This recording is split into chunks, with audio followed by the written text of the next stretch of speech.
Well, welcome, beloved warrior, to our podcast. At the time of this taping, it is December 2020. We're getting ready for Christmas coming up. And we chose another boot camp topic, right, Kelsey? Yes. Like we have been doing lately. And this month, we're going to talk about criticism. That's a tough one, right? Yes. 2020 looks different for everybody, right? Yes. And for some people, you will be seeing people that you usually do around the holidays. Maybe you'll have to do more Zoom meetings, even with family. It's just looking different for a lot of people because of the COVID crisis that we're in right now.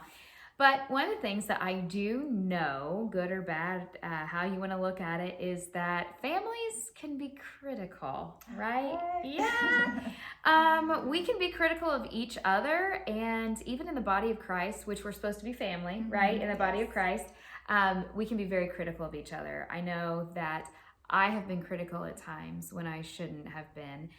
Neither one of us are coming into this topic saying, oh, we're so innocent. No, not at all. But today we are going to talk about situations where we had the family of Christ be critical and how that felt and some of the things that we walked through during some of those times, two separate times.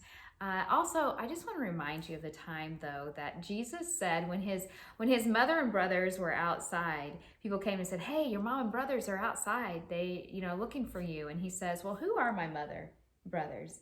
And he looked around the people sitting there and said, hey, those who do the will of the Father are my mother and brother and sister. And I think that's really cool because we are to be like a family. Yes.